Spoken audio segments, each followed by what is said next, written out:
start. Om Gananam Tva Ganapatim Havamahe Kavim Kavinam Upamasravastamam Jyeshtarajam Brahmanam Brahmanaspata Anah Shrunvanmutidhitti Dasadanam. Om Shri Mahaganadhipataye Namah.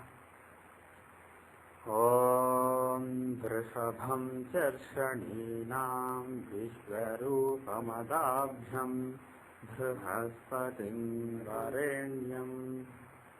Om Tat Vishno Paramam Padam Sada Pashyanti Suraya Divi Vachakshuratatam. Om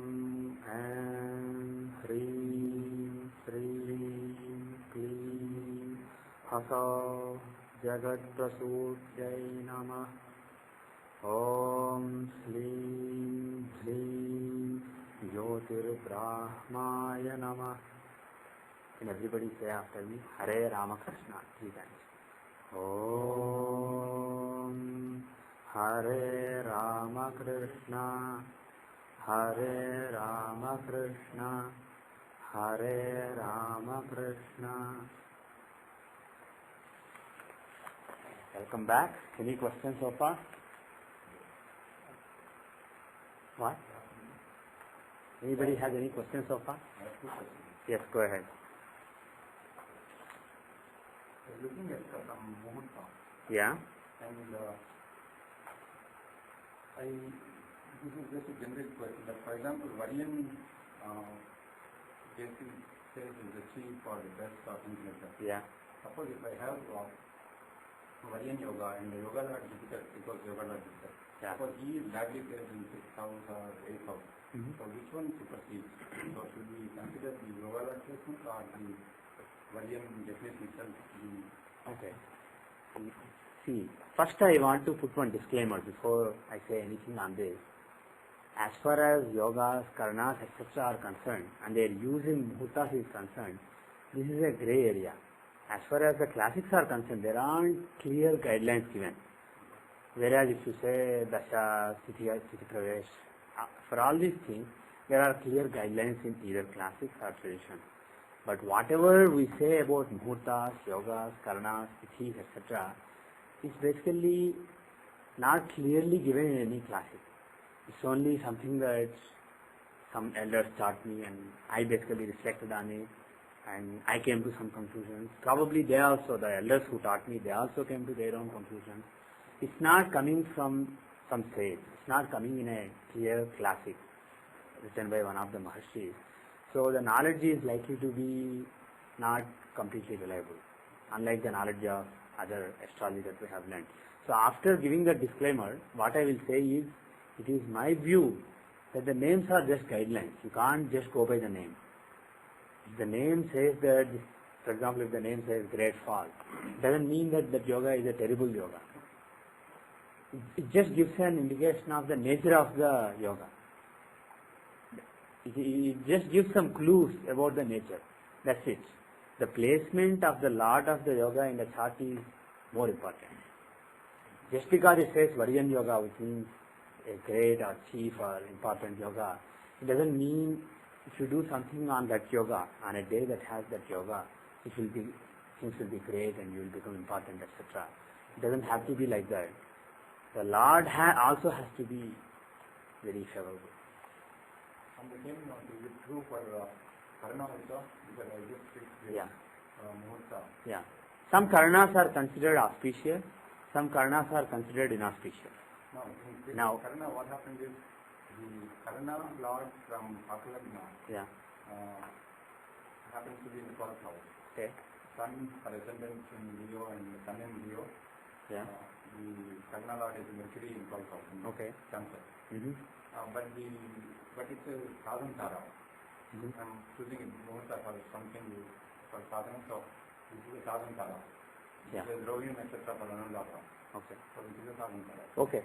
So as far as the nakshatra is concerned, there is lot of strength. in the Muhurta that she shows. But when it comes to Karana, if you see, for example, see, what I was going to say was, there are some Karanas that are considered auspicious and some that are considered inauspicious. At the same time, the Lord of the Karana, his placement in the chart is another factor. Somebody who knows just a little bit of astrology may say, oh, you are running Jupiter Dasha. Jupiter is a very auspicious planet. So these 16 years are excellent in your life. And he may say, next 19 years will be Saturn Dasha. Saturn is an inauspicious planet. He is a slow planet. So these 19 years will be bad for you. So that is first level astrology. Very low level, very intuitive, approximate kind of astrology. It's not reliable. We know that Jupiter is auspicious, Saturn is inauspicious, but that is in general. In a particular chart, for a particular person, Jupiter may be terrible and Saturn may be excellent for that person. So without considering those factors, if you just go by the inherent nature of planets, the so-called good and bad, you won't get reliable results. Similarly, when you select a Muhurta, saying for example Garija Karna, suppose the Karna running at that time is Garija. It's an auspicious Karna. It's a Karna ruled by Jupiter. People consider it to be a good Karna. So if you think that just because it was an auspicious Karna, things are good, depending on Jupiter's strength in the chart, it may actually be a bad Karna for that Muhurta. Similarly, Vishti Karna if you take. Who's the ruler of Vishti Karna? Anybody remembers? Saturn. If you go through the list, Saturn is the ruler for Vishti Karna, and you may think that because Saturn is considered a malefic planet, you may think that Vishti Karna is a bad Karna. Usually for many Muhurtas, when you start something auspicious, people don't choose that Karna. But if Saturn is strong in a particular chart, it may not, especially if he is strong in the natal chart of the person, as well as in the Muhurta chart that you are choosing, that may be the best Karna for starting something. So, just like when you interpret Dashas, even for Muhurtas, for judging Tithi, Swara, Karana, Nakshatra, for everything, Yoga, for everything, there is first level things, good and bad, that are generic. They are not specific to a particular time, moment in time. They are generic. Always certain Karanas are considered good and some are considered bad. But that should be taken only as a guideline. You can't make predictions just based on it. So when you choose a Muhurta, if possible, choose Garija Karna or Vanija Karna or a so-called good Karna. But make sure that the Lord is a good planet in the natal chart of the person. If for somebody Venus is a Maraka, or let's say Venus is the third and eighth Lord, and somebody is starting his career, and you want to give a Muhurta to him, even if you choose Venus to be strong in the chart, still Vanija Karna may not be a good Karna. So make sure that you choose the Karna, Tithi, Yoga, Vara, etc. of planets who are conducive in the natal chart, in the birth chart. Pick the right planet and make sure that those planets who are ruling various divisions of the time, at the time when something is being started, based on Tithi, Vara, Karna, Yoga, and Nakshatra, based on the 5 divisions of time. If you make sure that the planet you chose is good in the natal chart as well as in the Muhurta chart right now, that will be the best. If that is possible, that will be the ideal.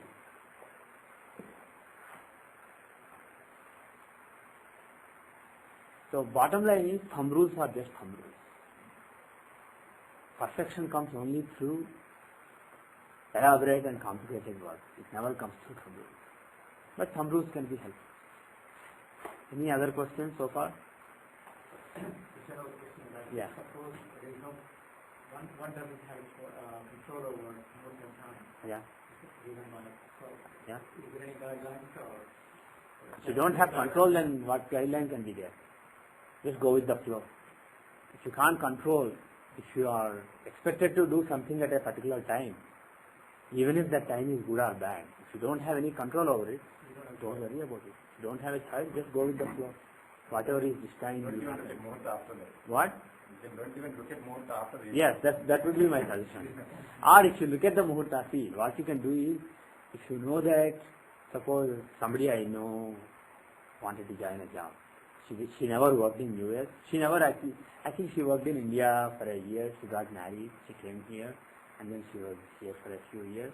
And now she got an opportunity to work and she wanted to start. And this company hired a lot of QA. She joined QA of a high-tech company. and they hired several people and they were giving training. So they had a 1 month training plan, and all these guys had to start at the same time. They said, come on Monday at 9 o'clock. That's when the training will start. So she couldn't pick the day when she would join the job. It was her basically first job here. Though she did one job long back in India, it was an inconsequential job. So this is like starting her career. And she doesn't have a choice. And the time that they, yes, Kiran?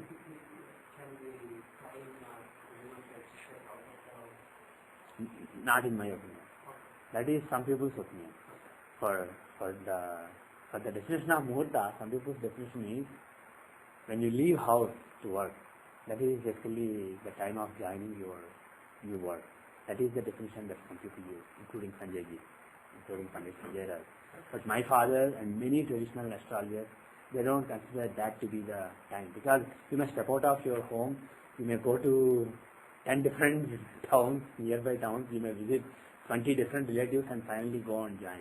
You can't say that because I started at this time with the intention of joining work, this is my muhurta. You can't say that. That doesn't make sense to me. And though some people whom I respect use that view, my view, as was my father's view, is that the moment when you actually enter the new workplace with the intention of being an employee there, you may have entered that workplace long back for an interview or to meet one of your friends there. You may have gone there several times. But this time when you are entering the office, you are entering with the intention of being an employee there. So either that definition or the time when you actually start working. Once you enter, they may make you sit in a room and they may give you some paperwork. So that could be taken as a time. I don't have a clear view on exactly which one, but it's basically one of those times after you enter the workplace. In any case, bottom line is she did not have control over that time. And when I looked at, she came to me and asked me, and this is what they told me, is there anything I can do about it? Any remedy like praying to a particular god or something? And then I saw that the Lagna at the time was Leo Lagna and Sun was in the 12th house, Cancer, Mankaraka Sthana. So looking at various factors basically, it seemed like the prospects were very grim, very grim. The muhurta was basically a terrible muhurta. If I was picking a muhurta, I would certainly not have picked it. So what can you do? That is her destiny. All I told her was, especially Sun was very weak in the muhurta because he is Lagna Lord and he is in Mankaraka Sthana. He is in death-causing station. So that means this job may not last for a long time. But at least if Sun is happy, this job may not last for a long time, but her career may last a long time. She may find something better after that. So I told her to pray to Sun, read Aditya Hridayam before she goes to work on that day. After she wakes up in the morning, I told her to take bath, pray to Sun. So if you have belief in such remedial measures, praying to various forms of God, you can suggest based on the weaknesses in the chart. You can pick a particular planet. For example, somebody else when they were starting something, the muhurta was really good, but the 8th house had Rahu. So when 8th house had Rahu, there will be some sudden setback, some sudden changes that will happen. You will not be expecting. Suddenly something will be forced on you, some big change, and it will frustrate you. So something that will frustrate you is likely to happen during the course of whatever you embarked on at that particular time, because that is the nature of that time. So if you want a perfect time, there is no perfect time. It comes once every maybe thousands or tens of thousands of years. So you will never get a perfect time. So pick the best available time. And then I told her, pray to Durga. If there is a problem with Rahu, and if you pray to Mother Durga, read like Durga, some stuff, Durga Ashtavama, Durga Saptashati or something. If you can read something for Mother Durga, then there is likely to be less of a problem. It may still be there, but the intensity will be much more toned down. So like that, if you have to do something at a time that you consider bad, all you can do is pray to certain deities, depending on your belief. So that's it. Any other questions? Yes.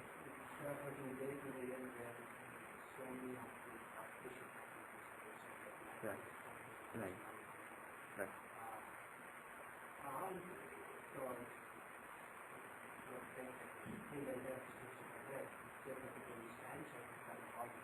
Yeah. now it's possible that every person has like different Yeah. are you saying yeah. So the question is the horoscope of the lady doesn't really come Of course it does. Of course, like I was saying before you came in, when you say this muhurta is a good muhurta, there are some times that are generally auspicious. Generally, for several people, they tend to be auspicious. So there are already so many positive points. So even if the negatives that you haven't considered based on the individual's horoscope, even if there are some negatives, overall still it's likely to be overall positive. So such times are favored by everybody. So a lot of people choose such days. But it's not that if you go to a priest and tell him I want to get married, it's not that he will just randomly pick one of those auspicious times given in Panchanga. He would not pick something and give you. He would pick something. They may not consider things like Karna, Yoga, etc. But many priests who select muhurtas in India, they at least go use the Tarabalam. They see what is your star. Your star is Anuraka. And on this day, this is, let's say, Vishakha. So yeah, it is good. It's Paramita. For somebody else, it may be Nidhantara. Then they will not pick. So even if there is a huge concentration of good events on some so-called good days in India, it's not that everybody is doing on that day. Out of all the people, maybe there are 1/12 of the people for whom that day is in general good. But still for them there may be some problems, like Karna Lord may be badly placed, or there may be some issues. The Karna Lord may be well placed in the chart, but he may be bad in your horoscope. They may have picked Jupiter Karna with Jupiter strong in the Muhurta, but he may be weak in your chart. So there may be some weaknesses, but overall these are the days that they give, so that people who don't know a lot of astrology can just pick one day, just check basic things like Tarabalam, pick a day, and then, because several priests in India who do pujas at the temple, they know only little bit of astrology. They are not experts in astrology. They don't know a lot of Shastram. They just know some thumb rules, and they serve people by giving good advice. So they are definitely playing a good role. And if you want them to learn everything systematically and then help people, it's not possible for all of them. So the Siddhantis who know a lot of these things, they consider various criteria. They pick some good muhurtas that are generally good for several people. They just give it in the books. And these guys go by that book, just check the Tarabalam and pick the muhurta for the person. Ideally, you have to even look at Lagna, not just the Panchanga element like I was saying. The Lagna has to be, if you pick for example Taurus for marriage, it's considered a good Lagna because it's owned by Venus, an auspicious planet and Karaka for marriage. But what if Taurus is 8th house in your horoscope, 6th house in your horoscope? And what if it is very strong in your horoscope? Is it good to do an auspicious thing like getting married on such a muhurta? It's not so auspicious. So you have to go by all those things. But even if you don't, in general, there are already several positives. So it has a better chance of working. So that is why you will see that in India, there are some days which are considered good, on which you may see, if you go to a big city in India, you may see all the function halls booked on those days. There are certain muhurtas. There may be 70 people getting married at 2 o'clock in the early morning on a particular Saturday. You will be surprised to see how so many people get married at the same time in India. But the thing is, things are changing now, but at least in the past, marriages and other things in India lasted for a long time. And this whole support infrastructure may have a role. Any other questions? Philosophical question? Okay, go ahead. For travel, when you choose a muhurta, Yeah. if it's a Rahu Kalam, people usually then say, okay, at least keep your luggage outside, well, as if you are starting before Rahu Kalam starts and then you do it. So what is your take on such things? Is that what is the actual starting time or I don't really have a view on it, but there is a tendency to cheat in several things, and cheating never works. That is my take, basically. so what is the thing that If you believe that the definition of starting the travel is going out and then actually starting it, if that is your definition, then make sure that, and if you want to do it before Rahu Kalam, do it before Rahu Kalam. Just because you go and put your suitcase outside, come inside, watch a movie and then go after 1 hour, it doesn't mean that you started 1 hour. I know people do it, but either if you believe in it, either follow it. Otherwise, just take it easy. If you find a workaround and if you think that you are smart and you cheated the system, it doesn't work that way.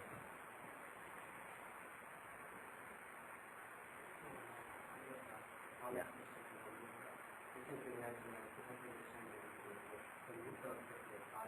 Yeah. Now, since the rules are now in set, Yeah. can we use that individually apply to Yeah, sure. Sure. Yeah. You want to do it now? That's okay then. You try to do it. Any other question? Yeah. How sensitive is this to, let's say, movement of, let's say, your birth area from, let's say, which is considered to be a town to something that's 15 miles away? Or say that you were born in a rural site Uh-huh. and you only have your program for a town 15 miles away. How sensitive is the measurements to that, of the theories of that? Yeah, that's a good question. You have the Rashi chart in which we see the physical existence, the overall physical existence of the person. That chart is not very sensitive. But there are some higher charts which also we use, and those are very sensitive. So if somebody was born, let us say, in Burlington, and you take Boston instead of Burlington, for example, some of the divisional charts, the rising sign may change. So you do need accurate coordinates. But I will say this, that is one part of the equation. The other part of the equation is the time itself. The time when somebody was born, if somebody says 9:30, but actually they were born at 9:32, that again makes a difference. So what I would say is, these are two different variables, but they have a similar effect. So you can treat the two variables as one variable, which is, as far as I am concerned, if you look at this thing called Lagna, the ascendant, the rising point on the eastern horizon, this is at 15 degrees, 25 minutes, 42.77 seconds here in this particular chart in Virgo. So that point is my variable. All other variables like variation in the place, variation in the time, etc., all those will basically finally result in a variation in this particular degree, this particular longitude. So I can basically think in terms of this. But again, this is an oversimplification, because this rectification of this particular rising sign, it changes how various divisional charts are cast. It changes the reference point of those divisional charts. And there is another thing, there is moon, for example. If you look at moon's longitude, it is at 0 degrees, 17 minutes, 21.13 seconds. And we take geocentric coordinates. So if the time changes a little bit, but the place does not change, or let's say time and place both change, they impact the rising sign longitude together, Lagna longitude together, but moon longitude is impacted only by the time, not by the space. So in other words, there are two variables. As far as Lagna is concerned, they have a cumulative effect. You can treat them as one variable which is affecting the Lagna. But as far as moon's longitude is concerned, only one variable is impacting it. So though I said that you treat them as one variable and rectify the exact longitude of Lagna to make the event logical, if you do that mostly works, but that may result in a slight error, a few arc seconds of error in the longitude of moon. If you are smart, if you do all the rectification perfectly, the Lagna longitude you may have it accurately, but the other longitude you may not have it accurately. It may not change the charts as far as various 16 divisional charts we use are concerned. Lagna, moon, sun, everybody may be in the same position, so you may have it right. But when you look at the dasha, the periods into which the life is divided, there may be a couple of days of error. So when I mentioned earlier that I rectified, apart from rectifying the Lagna longitude, I rectified moon's longitude in my case, so that I realigned the dasha. Basically, I realigned both of them separately, my divisional chart and my dasha, and then I could make sense of various events that happened in my life up to the hour, sometimes up to the half hour. So if you want to engage in that kind of activity, you absolutely need both the time and the space accuracy. But if you don't need that kind of accuracy in using the period, you just want all the 16 charts to be accurate, so that you are making predictions, you just want to see how is this week, how is this month, etc. If you want that kind of resolution, then you can club both the variables together and work with basically one variable instead of working with two variables. But if you want to do micro astrology, really precise astrology, you definitely need an accurate time and place. Okay, now, I'm glad you used those precise words. True astrology and really precise astrology, because my interest is to use astrology, let's say, if you can precisely define where the person was, Yeah. but you could only precisely define the day and not in no time in the day, could you use the characteristics that we know of this individual, things that happened that meant he was outstanding, and back up to get a likely or most likely time of birth, instant of birth? Right. I suspect that a really technologically advanced approach like yours probably could do that. Well, what my take on that is, if you tell me that somebody was born between 9:30 and 10, let's say. No, it only do that. I know. Let me finish my thought. If you give me half-hour window, even within half-hour window, there are thousands of totally different profiles that are born in terms of various variables that we have. There can be thousands of totally different people who are born during that half hour. Still, based on the events and based on the characteristics of the person, I may be able to reverse engineer and find the precise time. But if you tell me the whole day, there are just so many hundreds of thousands or millions of profiles that it is very, very difficult for me. Yeah. There may be some cases where I will be able to find a solution, but I cannot guarantee it. It is very, very difficult if you just know the day. Yes, I agree. I at least need the local Yeah. region of time, because there may be, see, if you look in terms of global maxima, local maxima, etc., you may think you found a match, but it may not be a match. Some things may make sense, but some things may totally break down. So it's a very tough iterative procedure. It is not guaranteed to give a result. You know only the date. It's very tough.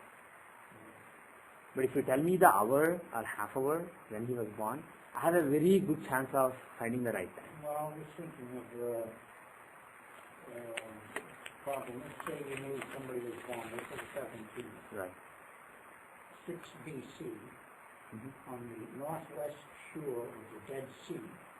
You could even be, that's a pretty big area, but you can be precise and say, in the precisely known site of Qumran. Okay. So that's very precise. Mm-hmm. And you say the characteristics of this person, some might be well known because it turns out he's historically been identified. Let's suppose somebody said this could have been Jesus Christ.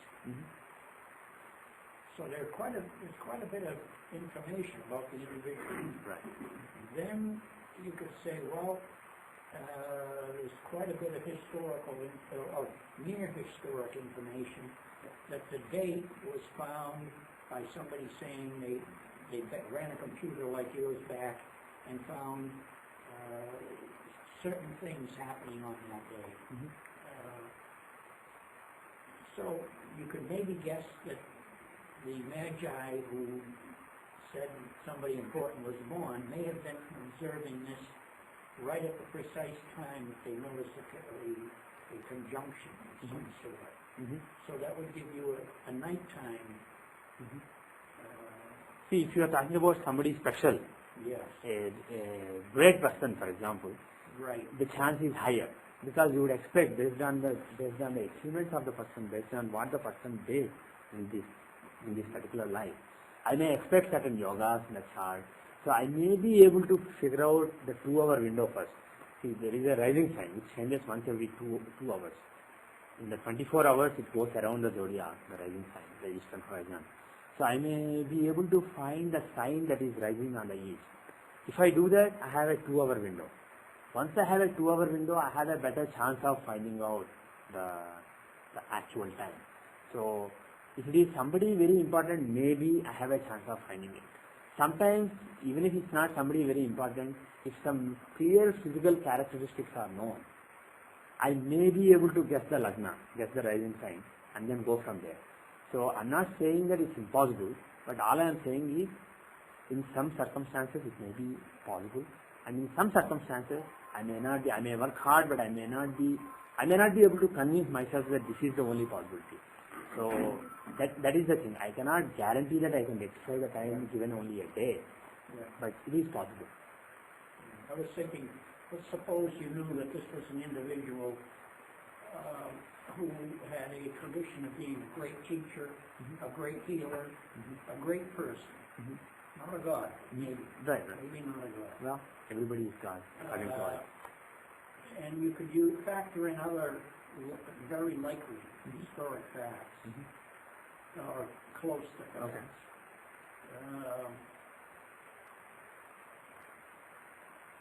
It seemed, and say you knew something about his bloodline. You knew that he might have been born out of the royal house of David. Yeah, that will be helpful. Or the royal house of David would be a founding line of Judaism. Or, and you might know something about his mother. And you probably would know something about his wife. And you would probably... What I was trying to say is, in this particular case, you are saying you probably know. But suppose I clearly know. There is somebody more recent, somebody who was born in, let's say, 1950, a big political leader, and they don't know the exact time. They only know that he was born sometime in the morning on that day. I know everything about his father, his mother, his grandfather, his grandmother, his career, everything I know. His wife, his children. Apart from his wife, he may have other affairs. I may know everything about everything. But still, I may not be able to find the exact time. Because I cannot search. There are so many hundreds of thousands of moments. Because I need small quanta. If I look at those small quanta of time, there are so many possibilities. It is not possible for me to exhaustively go through each of them. So I need a hierarchical approach, where I first fix the 2 hours, then 14 minutes, then maybe 10 minutes, and then go down. And that approach, hierarchical approach, may or may not work. So if you tell me, was he born at 2:17 a.m. that day? Was he born at 4:29 p.m. that day? I may be able to give a clear yes or no answer. But I don't have a clear algorithm which allows me to perfectly fix the time. This is in cases where the data is not speculative. You know the exact day of birth, though not the time. You know the place of birth, exact longitude, latitude. You know a lot of details about the person. What I am saying is still the subject that we use is not so systematic that I can definitely narrow down on the time and say this is the time. I'm not guaranteed to do it. Unless I am in the vicinity. I'm in the vicinity of the time. Let's pick another historic individual. Okay. Let's say we pick Yitzhak Rabin, of whom there was a prediction a year before he was assassinated that he would be assassinated. And he said, well, it's written in the Bible. If it's in the Bible in code, then there's nothing I can do about it. A year later, he was assassinated by a fanatic Jew. It's known the precise instant of his death. Probably we could get historic access to his birthplace and possibly his birth moment. If we have his birth moment, then we can do something about it. It would seem to me that it would be interesting to run a program on an individual like that where it was known a year in advance, put in print. Not that John F. Kennedy was killed, but Yitzhak Rabin will be killed. Right. And on that printout from a computer, based on the first 5 books of the Bible, once he was killed that day, their intelligence agency went back and looked and found the name of the killer on that same printout, picking every nth letter of the Bible. So there's something, I think, rather special about a situation like that that might be detectable by this type of an analysis. That might be. And if you, like I said, if you have the time, the moment of birth, when it happened, we can definitely look at it. And if somebody knew earlier that he may be dying, if somebody had pre-knowledge of the death, there are some combinations in astrology. For example, I told you earlier that the third house from Arudha Lagna will show how the death occurs, what kind of death. If it is somebody killing him with a violent weapon, you would expect Mars or Rahu, etc. But not only that, but if somebody had an idea that he was going to die on so-and-so day or in so-and-so year, if there was some expectation about the death, which was not a total surprise, but there was something expected about it, you would expect Jupiter associated with the house of death, the third house from Arudha Lagna. For example, it could be somebody who has a particular disease, he went into coma, so and then he came out of coma, and then he knows that he has cancer, so he's going to die in the next 3 months. He and his family members may be aware that he's going to die. That is one possibility. The other possibility is a prophecy or something like this example. So when you have such situations where person knows that he is going to die, Jupiter would be expected to be involved with the third from Arudha Lagna. So suppose he gives you the time, the date, and then the place, let us say. But there is an uncertainty, let's say. The date may be this or this. Suppose you have to pick between a couple of alternatives. You can use that criterion to pick the right one. You would expect, if the data is accurate, you would expect Jupiter to be associated with the third house from Arudha Lagna. In the Rashi chart.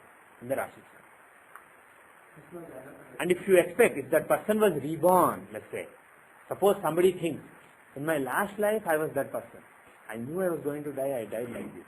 Somebody says, then you would expect that combination not in the Rashi chart, which is this life, but in D60, the divisional chart, the 60th harmonic chart, which would mean that in the previous life he knew that he was going to die.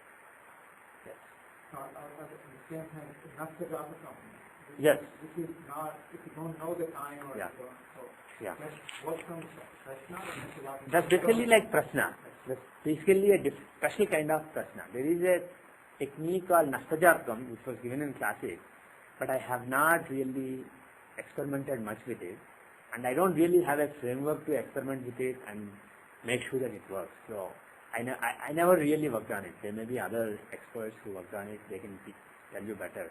But this technique is, suppose somebody doesn't know when he was born. The year, the date, the place, he knows nothing. The time, the person knows nothing about when he was born. And then he comes to you. Then you can't make a very super fine chart, but there are techniques for making a prashna, which is basically ask a question to the gods, to the divine. And then, provided the gods are willing to answer you at that time, there are certain combinations that you would expect in the charts at that time. Provided those conditions are satisfied, there are some clear rules given. You will look at Val Samsara, you will look at Jupiter sign, etc. From that you can guess which year he was born, which sign Jupiter was occupying at the time of birth. Was he in Libra, was he in Scorpio? And then you can find where Sun was at the time of birth, where Moon was, where Lagna was. You can deduce the planetary position from the Prashna chart, from the chart that you cast at this time. There are some clear rules for transforming those coordinates and then arriving at the birth coordinates. So this is a special subject called Nashtajatakam, which means lost horoscopy. Horoscopy is totally lost when you can do it. So there are some rules, and if any of you are interested, those rules are given in Parasara's Brihat Parasara Hora Shastram, and there is a book called Nashtajatakam by P.S. Shastri, in which he culled out from various classics, culled out the verses from various classics, and he gave some examples also in that book. So you can go through that. But unfortunately, I have not worked with that. I'm more comfortable when somebody tells me, this is when I was born, then make the chart, maybe change it a little bit. I'm much more comfortable with that. I'm less comfortable with the question kind of methodology. Yes. The reason I'm asking the question is Yeah. that it appears to me that astrology has much more value than certain scientists are willing to credit it to be. Could be. And that the problem of overcoming prejudice and bias against astrology maybe could be well served by attacking a problem, let's say, let's go back to Itzhak Rabin, where you could run a chart, maybe not just on Itzhak Rabin, but on the man that we now know for a fact killed him. Probably similar data would be known about him, where he was born, birth time, and run an overlapping pair of charts. Yeah. And say, what is it about these two men that even though a very security conscious state like Israel, with a prior warning of a year's time, and a cultural and religious history of paying attention to prophecies, they could not acknowledge the value and relevance of something. I don't care whether it's astrology or tiddlywinks. If you get information, it has value. Now this is value that we know is 100% correct. My take on that is, even if I look at both the charts and say, see, it is so clear that destinies are linked, still a skeptic would remain a skeptic. It wouldn't be convincing. On the other hand, because I'm looking at something that happened and justifying it. So even if I didn't know any astrology, I could basically be making up logic and explaining things.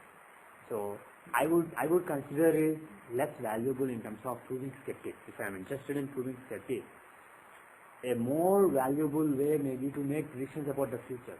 If I say, for example, this will happen to Bush, so-and-so thing will happen to so-and-so person, the next president will be Al Gore or somebody else, or this guy or this guy.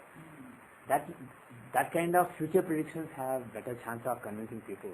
And if I, for example, if we define our studies in financial astrology, and if somebody makes predictions about stock market for the next 1 year, and let us say they are reasonably on the dot, that will prove to the skeptics. If you are really interested in proving to skeptics, I would focus on future and get reliable techniques that would make tough to guess predictions.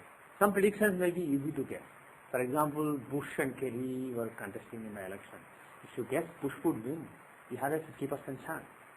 Of course, I predicted that Bush would win. A lot of people predicted that Bush would win. Some people also predicted that Kerry would win.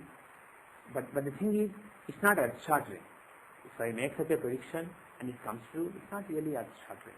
And immediately after the election, I made a prediction, even though I don't know who will be running in the next election, that Al Gore has a very good chance, even though he seems to be totally retired from politics now. I made a prediction immediately after Bush won that next president may be Al Gore. He will suddenly come back into politics and run. That may not happen, but suppose that happens, that will be more, it's still not earth-shattering, but it's more convincing. Similarly, some predictions have 50% chance, some predictions have 10% chance. So if you make low probability predictions, and if you are reasonably consistently accurate, that will prove astrology. And I was mentioning it in a different class, in a previous class. I have an idea. I'm not ready to do it yet, but I believe that in a few years I will be ready. What I can do is I can ask some rationalists to come and give me 20 charts. Give me some events. When was he married? In this chart, this is the data. Give me only accurately known data, because you can find reasonably accurately recorded data. This guy was born at 2:32 a.m. on so-and-so date at so-and-so place. He was married on A, May 27, 1997, B, May 28, 1998. Give me 5 options, and then do that in 20 charts. And if I was just randomly guessing, out of 20, I am expected to get only 5 right. But if I get 16 or 17 out of 20 right, that should tell you that there is something to this subject. So that kind of exercises I am interested in doing in the next. I am not ready yet because I am still refining my understanding of various things. But I believe that in a time of 5 years, I will be ready for such exercises, and we can take on people who don't believe in this subject and try to convince the skeptics. But I believe that that kind of activities, which are either predicting things that you don't know or predicting future, like stock market or important world events, those have a better value in convincing skeptics than looking at something from the past and justifying it. But that is also of interest to us. We are engaged in not only people of the last century, but we are interested in horoscopes from 5,000 years back. there are mythological or historical figures from, for example, Indian mythology, some events that are supposed to have happened 5,000 years back, that some people treat them as just mythology, just stories. We are getting archaeological evidence as well as astronomical evidence in recorded works of those events. And we want to find the exact date and time of such people, because some good hints are given in classes. For example, let me give the example of Sri Krishna. We believe that Lord Vishnu, he's a Hindu god, he took various incarnations, and Parashara, the person whom I follow in all my teaching, the great sage, he gave a clear combination. He said that all of Vishnu's avataras are born when there is a Raja Yoga, a special particular combination between two planets, at least two planets in the horoscope, so that both of them are in Devalokamsa. There are so-called Vaisheshikamsas that you can see in the strengths window here. If you see, for example, like Amsabala, see right now, out of the 10 divisional charts, Sun is strong in 3 charts. Mars is strong in 3 charts. Jupiter is strong in 4 charts. So, Devalokamsa means the planet should be in own sign or exaltation sign or Mula Trikona in 7 out of 10 charts. So, that is a very rare occurrence even for one planet. To get 2 planets in Devalokamsa is extremely rare, and then to get them in a yoga, in a special combination together is even rarer. It's not something that you find every day. And Parashara taught that Sri Krishna and other avatars of Vishnu have that combination in their chart. So that's a very, very rare combination. So if we know roughly when Sri Krishna was born, we can search in the vicinity of those. But the thing is, there are still a few variables in our understanding of the knowledge. Once we figure out those remaining variables also, we will be in a position to solve puzzles like that. So we are interested in past and justifying it, but I don't see that as a way to convince the skeptics. I have other ideas regarding convincing skeptics, but I'm not in a hurry. I have a long time to do what I'm destined to do, if I'm destined to do it. So You use it with the stock market and people make money. People will believe you. They will right. say a But stock there is also some market bad karma. We believe in the concept of karma. We believe that this is a divine subject. Yeah. And if you use this knowledge, we believe that it's not good for you. So that is the situation in terms of financial market. Not that I know things that work reliably. The techniques that I know work only 60-65%. I can predict the stock market only up to 65%, not really 100%. But I could work on it and focus on it and try to come up with something. But the hesitation is, it may not actually be good for me. But the other thing that I mentioned where I solve puzzles, give me 20 cards, I figure out of. If you make it subjective again, I can say something and it may seem right to somebody, it may seem wrong to somebody. But if I make it objective, when did he marry? When did his second marriage happen? On this date or this date or this date or this date. That is objective. Out of A, B, C, D, E, I pick one. So there is no scope for interpretation or subjectivity there. So if I do that kind of exercise, or if 20 is too small, I can do 100. You would expect out of 100, you would expect 20 to be right if there are 5 answers. And if I get 80 or 85 correct out of 100, that should convince the skeptic that this is not nonsense. So we will hopefully, not only me, hopefully some other people will join me in this effort. We can have a group of astrologers, not just one guy, but a group of astrologers attempting these puzzles, and if one guy gets 70 right, one guy gets 90 right, one guy gets 80 right, but the average, let's say, is 85. That should be very convincing to the rationalists. So if the time comes, if gods want this knowledge to get its due, it will happen. If some of you are chosen to be part of that exercise, it will happen. So don't worry, just continue studying the knowledge. When time comes, you will take up this. Any other questions? Did Sai Baba have a special yoga with 30 strength? Which Sai Baba? Siddhi or Puttaparthi? The Satya Sai Baba? Yeah. Yeah, I think I have his chart. For me? Oh, is it in Telugu? Oh, okay. Sorry.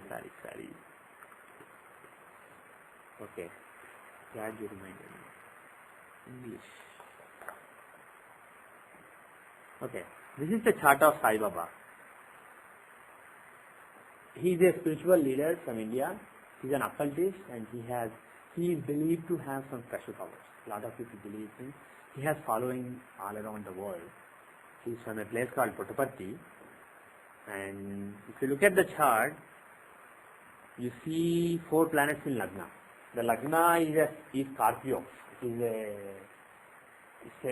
an inherently occult Lagna. It is the 8th sign of the natural zodiac. So Scorpio, when you are looking at occult happening, Scorpio is one of the interesting signs for that. And you have Lagna, the rising sign there, and you have 4 planets there, and you have Rahu and Ketu on the 8th house axis. If you look at the 8th house is the house of occult abilities, occult knowledge, etc. And the 8th lord is in Lagna, and the 8th house has Rahu in it, and Ketu is exalted in the 2nd house. This is Vaksthana. When Ketu is in Vaksthana, there can be some intuitive speech, etc. At least there will be, according to the Shastras, Ditiye Sphatavagdata. Ketu, when he is in the 2nd house, gives very clear speech, very magnetic kind of speech. He has a very powerful speech. When he speaks, people are basically like they're charmed. And you have Rahu and Ketu on the 8th house axis. The sign itself is Scorpio. So from this you can guess that it will be somebody who is into occultism, who has some mystic abilities, etc. And if you look at Navamsha, if you look at the Navamsha chart, see where is Atmakaraka? Who is Atmakaraka? Jupiter is Atmakaraka, right? Jupiter is Atmakaraka, and if you look at the 12th house from Atmakaraka, you have Ketu there. You have Lagna itself there. And one of the rules is, if the 12th from Atmakaraka has Lagna, the person will be a saint kind of person. And if Ketu is there, he will get moksha. Here, Lagna and Ketu are both there. So you can, right away from that, you can see that it is somebody who is a saint, who doesn't want anything actually. He is happy with what he has. And Ketu there, so he has a good chance of getting moksha.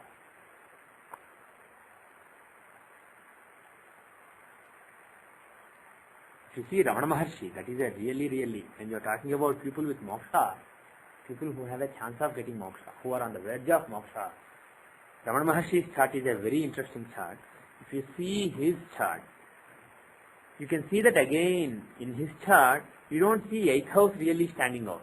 I mean, 8th house has strong Mars, but you don't have Rahu, Ketu, etc. associated with the 8th house. He's not a man of miracles or mystic abilities, powers, etc. But if you see the 10th house is the house of karma, what you do in the society, what you achieve in the society. If you see that house, Atmakaraka is there. Atmakaraka along with Ketu is there in the 10th house. So, by looking at Moon and Ketu in the 12th house, in the 10th house in the Rashi chart, you can say that his work in the society is that of compassion. Moon is the planet of compassion. He is Atmakaraka here.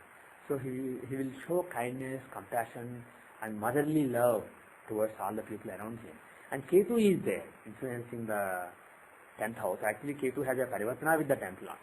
So because of it, you can, yes. Anybody you can compare with Ashtama Rahu that will have this? Yes. Ashtama Rahu can give lot of setbacks in life. Oh, okay. But also when there are certain yogas, he can give lot of occult abilities. Oh. People who have an influence of Rahu or Ketu on the 8th or 12th house, you will see that they may have occult abilities. They may be able to do miracles, they may have some siddhi, etc. When you are talking about siddhi, the ability to do some miracles, as far as the material world is concerned, those siddhis are seen from moksha trikona. They are from the 8th and 12th house. 4th, 8th and 12th, especially 8th and 12th house, are the house of various siddhis, miracles, mystic powers, etc. And if you see Rahu or Ketu in the 8th house, realize that ability may be there. It can also be lot of setbacks in life, etc. It could be either. You have to look at other things. For example, in this chart, some Moon and Ketu, we know that this could be somebody who loves everybody, who gives love in the society, and some mystic who does it, some saint. If you know that, to see more about his activities in the society, you can go to Dashamsha. Rashi is only the physical chart. This is the chart of professional environment. See the Lagna here. How is the Lagna? It has Ketu in it. Lagna has Ketu in it. So it could be somebody who is basically a mystic. Ketu in Lagna shows a detached person, a mystic, etc. So this could be a mystic, or this could be a totally detached person, etc. And look at the Ansa rulers. We talked about Dashamsha rulers, right? See, the planets who are in the 10,000 Rashi chart, moon, that moon is in Anantamsha here. And if you see the Ketu who's in Lagna, the Ketu is in Ishana Samsha. Ishana Samsha shows religiosity, etc. Praying to God, etc. And you see that the 10th Lord, 10th is the house of career. 10th is the house of the work that you do in the society. Where is the 10th Lord Venus? He is in the 7th house with Jupiter, with the 12th Lord Jupiter and also with Rahu. So you have the Jupiter and Ketu influence on the 10th Lord Venus. And how is that Venus? Which Amsha? He is in Anantamsha. So you see that Venus, the 10th Lord, is in Anantamsha in this chart. And Moon, who is in the 10th house in the Rashi chart, he is also in Anantamsha. So you have a lot of, several planets in Ananta Samsha and Ishana Samsha. 1, 2, 3, 4, 5. 5 out of 9 planets are either in Ananta Samsha or in Ishana Samsha. So you can conclude that this is a spiritualist, but not just somebody who does meditation and doesn't do regular pujas, etc. Because Ishana is also there. He goes to temples, he does puja, etc. He's a religious person as well as he's a spiritualist.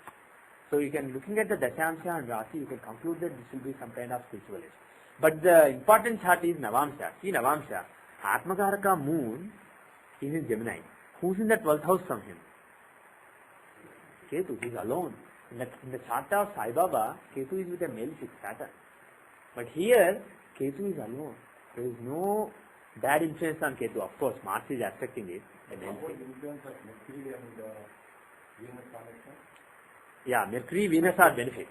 According to Parashara, if the 12th house from Atmakaraka has Ketu, and if either there are no aspects on him or only benefic aspects, then the person gets moksha. If there are malefic aspects, he may be close to moksha, but he may not get moksha in this life.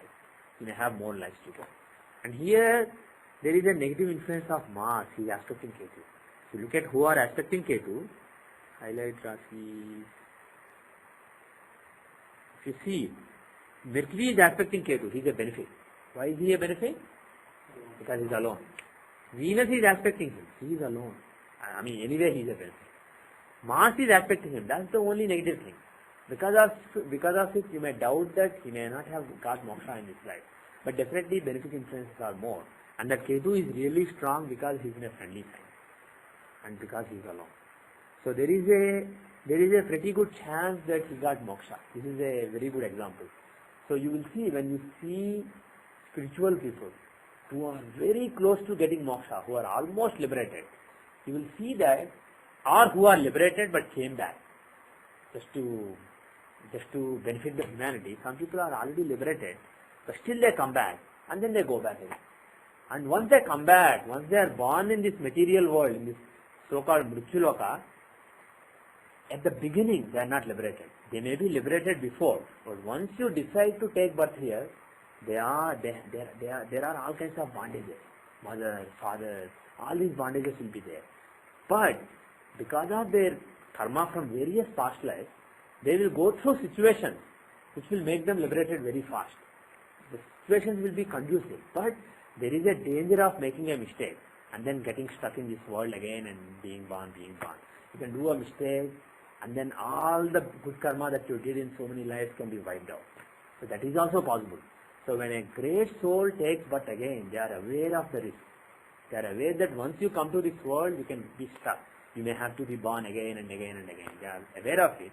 But out of their love and compassion for the world, and out of being in sync with the divine will, and because divine will wants them to be born again, they just decide to be born again.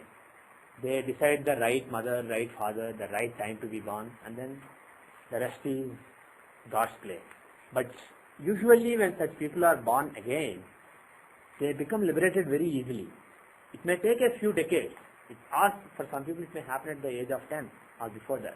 But until then they are stuck in the bondages.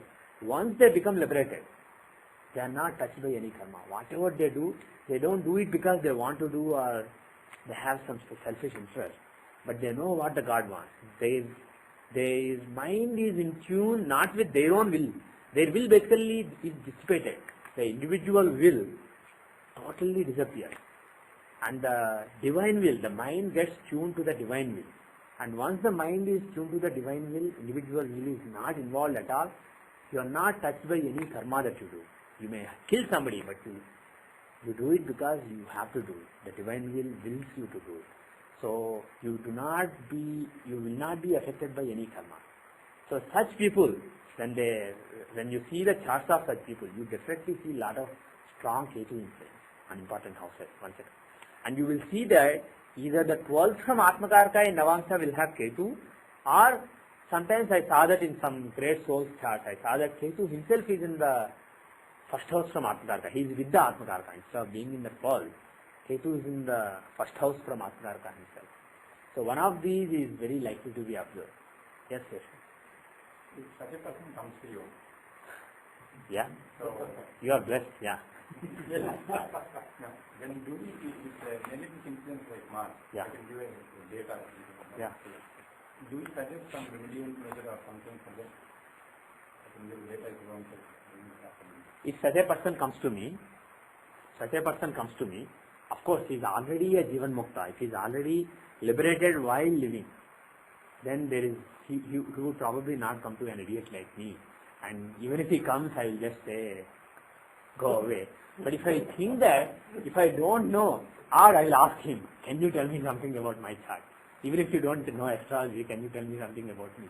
That's what I will do. But suppose this is a 12-year-old or 15-year-old who doesn't know who he is. He still has to wake up and then remember it.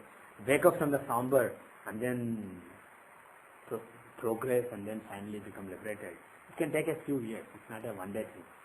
It's like a tapasya, and your Purva karma, all the karma from the past lives will aid, but it will not guarantee it. So you have to still go through that suffering and that passion, that the tapasya. But suppose somebody comes to you, if you think that he has a good chance of being liberated, you should try to suggest the Ishtadevata. Don't bother about Karana Devata, the fifth lord in the Shamsa, etc. Such a person doesn't need to have a good career, to get livelihood, etc. It's all unnecessary. Just look at the Ishtadevata. So the person has Ketu with Rahu in 12th from Atmakaraka and Ketu with Ketu with Saturn in Taurus. yeah, With the Sun Atmakaraka in Gemini. So Sun is the Atmakaraka, he is in Gemini in the chart. Right. Ketu and Shani are in the 12th house. And where is Lagna? Okay, forget it. Who are the planets aspecting Ketu? He is only with Saturn. There are no other aspects. There are no other aspects.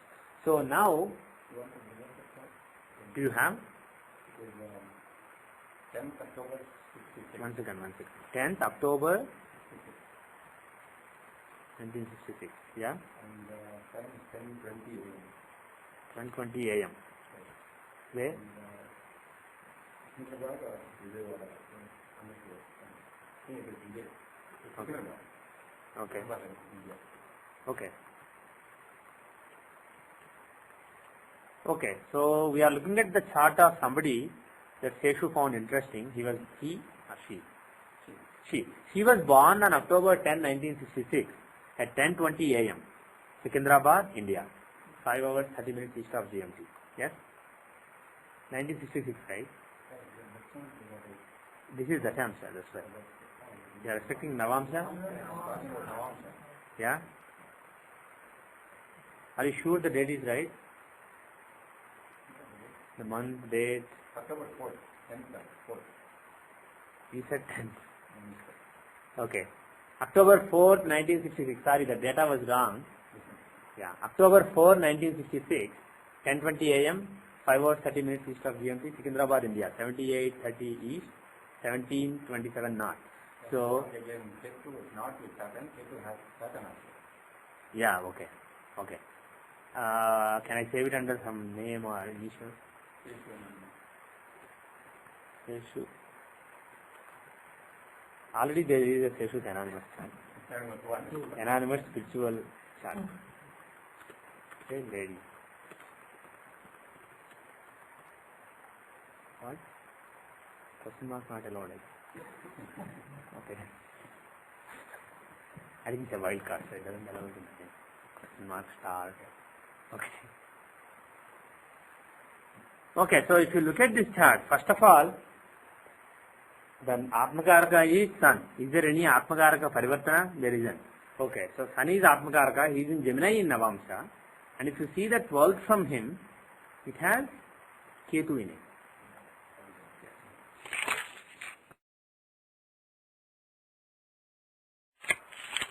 So Ketu is in the 12th from Atmakaraka and Saturn is affecting him. Saturn is the only planet who is affecting Ketu. So there is a malefic influence, but nevertheless it is Ketu who is in the 12th from Atmakaraka. So there is a good chance that this person is spiritually advanced and quite close to liberation. And quite close doesn't mean 1 or 2 lives, it could mean tens of lives, but still, or hundreds of lives. But that is still very close, believe me. So if you see, so we should see the Rashi chart also. See, basically, is there a chance of spiritualism? You can't conclude just by Navamsha. You should also look at the physical chart. In the Rashi chart, the 12th Lord, the Lagna Lord, Ketu is in the 12th house of Moksha. Ketu is the Mokshakaraka. He is in the Moksha Sthana along with 8th Lord Mercury. So, when I look at this, my immediate thought would be that this person will have several powerful spiritual experiences and a spiritual awakening in life. I would definitely expect, based on this Rashi and Navamsha, I would expect this person to have strong spiritual experiences. Also look at Navamsha, forget Atmakaraka. Even from Lagna, the 8th Lord Mercury is in Lagna, that is Scorpio Lagna, with Rahu in it. So this person is destined to have very strong spiritual experiences, very strong out-of-body experiences, like Kundalini awakening, Kundalini rising to, I don't know which level, but definitely Kundalini rising. That kind of experiences must be there. Already? Okay. What I was going to say was, even if it's not already happened, it will definitely happen. There is no, unless you see the dashas, you cannot know. Somebody may look like a very normal person. He may have all kinds of addictions. When you see him, you may be doing puja every day for a couple of hours, and you may think that this person is so, he may be smoking 10 cigarettes every day, drinking alcohol. You may think this is a very bad person. But you may not know. Suddenly when the right period comes, the person may be transformed. Somebody may give him one mantra, just doing that mantra. You may be doing the same mantra 1,000 times every day. That person, when he does it 108 times, one day, that may be enough. Suddenly his Kundalini may decide to rise and he may start experiencing the divine. He may start experiencing to be part of the divine. So, you should never take somebody easy just based on their appearance or how things look so far. So I was going to say that even if this person hasn't had any experience, spiritual experience until now, she is destined to have strong experiences. But you are saying that it already happened, so that's good. But definitely this is somebody very spiritual and very blessed. And who should she pray to? When Ketu is in the 12th house, we normally say Ganesha. But Parashara, what he said is, if Ketu is in the 12th house with this planet, then pray to this planet. With this planet, then pray to this planet. That is what Parashara. Strictly speaking, that's what Parashara said. If he said with. He did not say aspect. But we can extend it and imply aspects also. So basically, Ketu is a Venusian sign and he is affected by Saturn. So it should be somebody associated with either Ketu or Saturn or Venus. And my advice would be somebody associated with Saturn. Yes. If she can pray to Vishnu. Saturn in Cancer. So it can be Vishnu, it can be some kind of Brahma, but we don't pray to. So it can be Vishnu. For Shani, it can be Vishnu, Vishnu's avataras. So if she prays to a Vishnu's avatara, that can be very beneficial. Or Shani is aspecting a Ketu. So for example, Matsya avatara. She prays to, for example, Vedanarayana. There is a particular temple. I don't remember which town it is in. But there is a Vedanarayana temple in Andhra Pradesh, somewhere in Andhra Pradesh or Tamil Nadu. If she prays to Vedanarayana, visits the temple and gets some mantra from some. See, when the right time comes, somebody will come and give her some mantra. I am nobody. But if she prays to, my judgment based on all the factors is, if she prays to Vedanarayana, it's a form of Narayana who is basically the Lord of the Vedas. It's basically associated with the Matsya avatar. So if she prays to Vedanarayana, using a proper mantra, which I don't know, which I can't think of, if she prays to Vedanarayana with a proper mantra, that will really take her to the final height. Unless I'm just curious to see Vinchamsa also, because that is the chart that shows spiritual experiences, etc. And see the dasha, see again Rahu Ketu in the 12th house. So, just like in the Rashi chart, Ketu in the 12th house, Ketu is in the 12th house in this chart also. If we see the dasha that she is running right now, if I see Vinchamsa Narayana dasha, she is running Scorpio dasha, she is running Cancer dasha. Cancer is a very important dasha because it has the 12th Lord Sun and its Lord is in the 8th house, Moon. So this 99 to 2002 is a very important period, and right now Gemini is running. This is an interesting period. This is the 10th house, Mercury 10th Lord in the 10th house. So this will be a period when she is not just content doing her sadhana in a closed room, but this is a period when she will do something for the world to increase the spirituality around her, advise people, give the right updata to people so that they are on the right spiritual path. Showing light to people will be, she should, if she is not already doing that, she should try not to basically be hidden in a small room, but come out in the open and try to help people within her ability. Everybody has certain abilities, we can help people irrespective of who we are. So because she is running Gemini Dasha, she should definitely consider. Also Scorpio is an interesting Dasha because its Lord is in the 12th house. So both these Dashas are very interesting from the point of view of experiences, but this is the Dasha when she has to do something in the society. Okay, and then it's various desires. So she should, with whatever understanding she has of the divine, she should try to help people in this particular Dasha. Sixth house, right? Pardon me? Where is the sixth house? Yeah. Why is that important, teacher? Its Lord is in the 12th house. Aquarius Lord is in the 12th house, and Aquarius is the third from Arudha Lagna. And third from Arudha Lagna, what does it show? Yeah, that. Losing your identity. Arudha Lagna is your tangible identity. Third from Arudha Lagna is losing the tangible identity.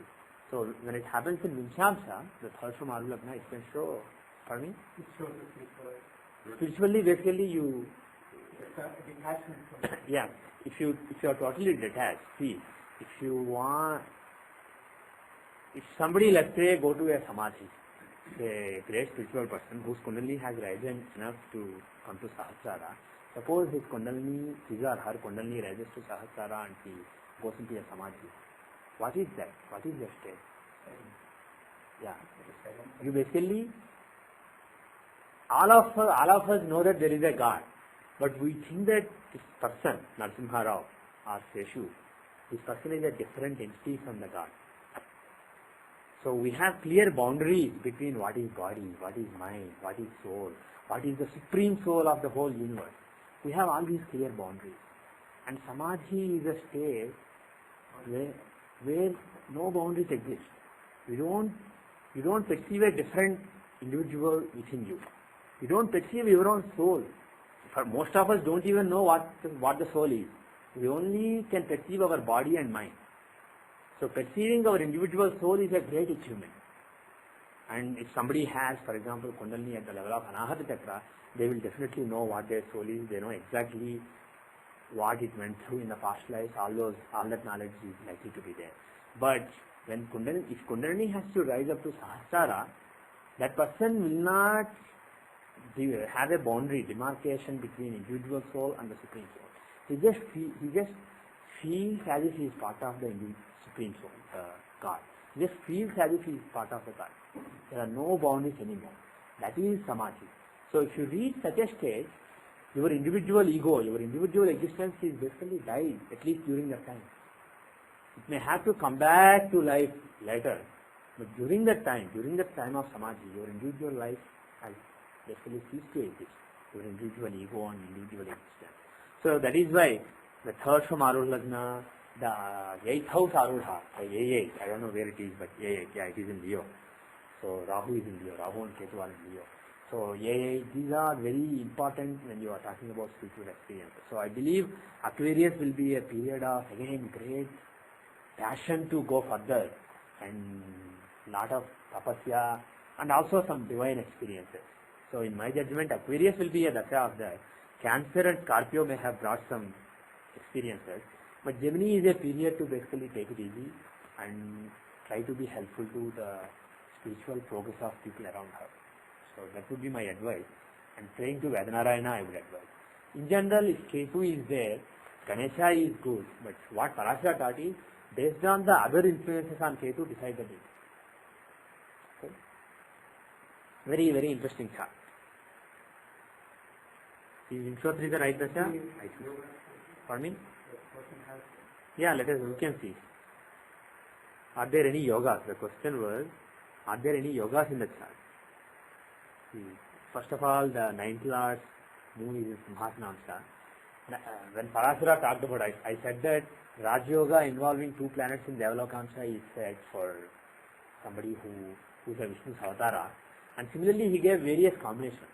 For example, if somebody has a Raj Yoga between 2 planets who are both in Simhasanamsa, which means a score of 5 out of 10 in terms of Dasvarga.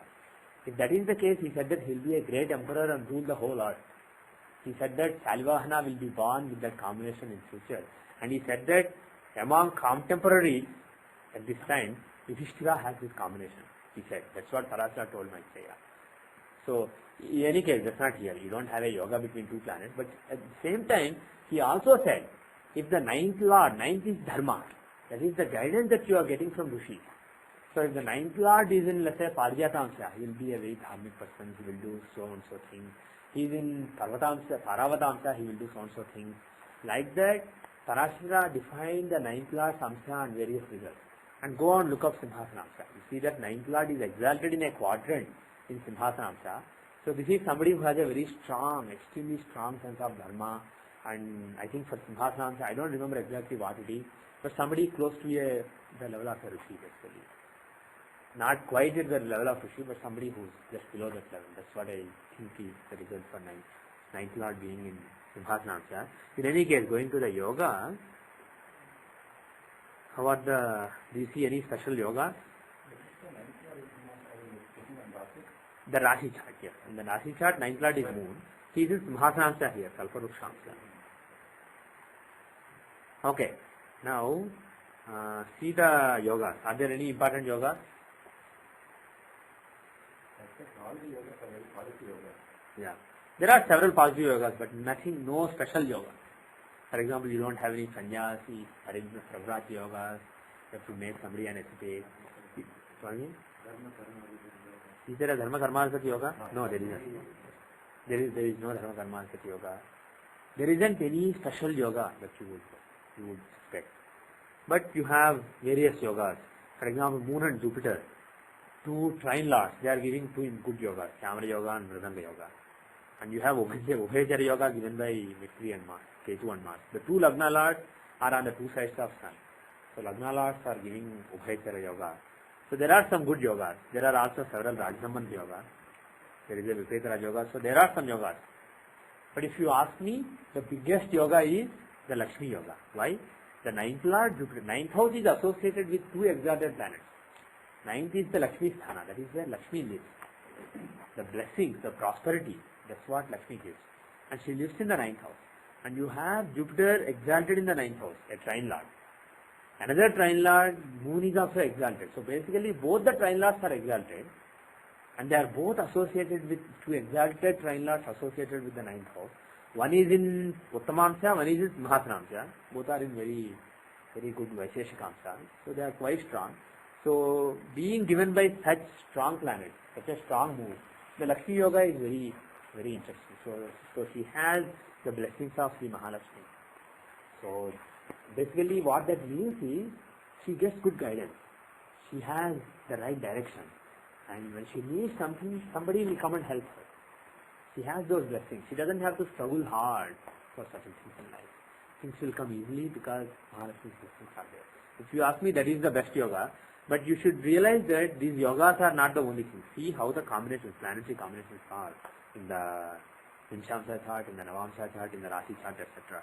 And if you are curious, of course, we don't know if Shashtamsa is accurate or not. If you want to know what the person's previous background was, you can look at the Shashtamsa. And we don't really know if this is accurate. Yeah, it is 38 seconds earlier the Lagna would change. So let us just leave it. We are not really sure.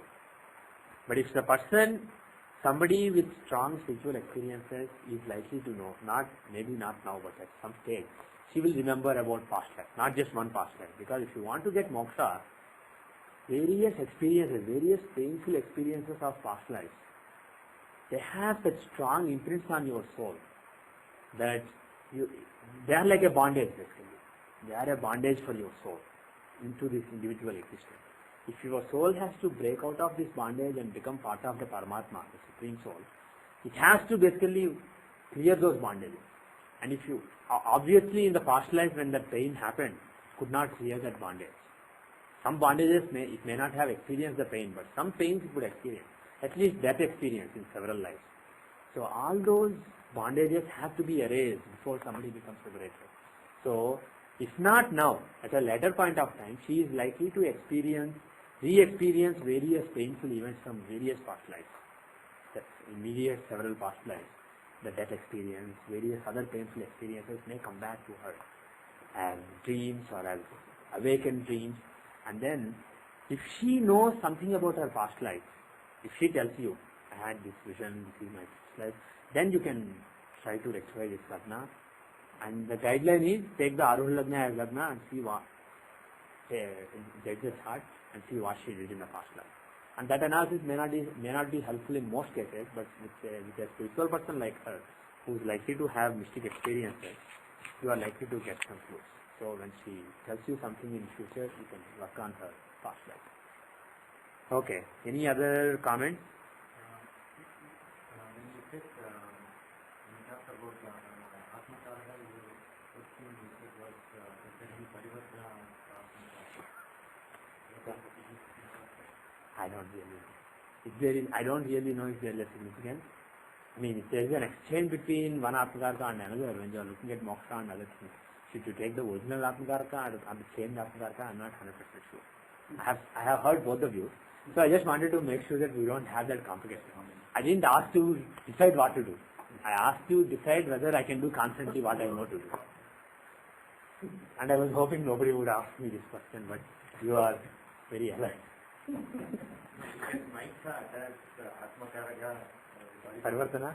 Just a simple parivartana. Thank God I don't have it. Mine is easy.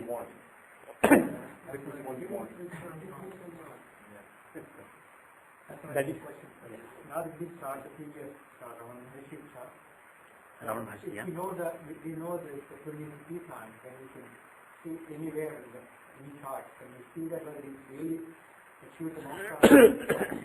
Again, I am not an expert in that. Sanjay ji has done some work on that. There are some rules given in classic, not in a very elaborate way, but some hints basically.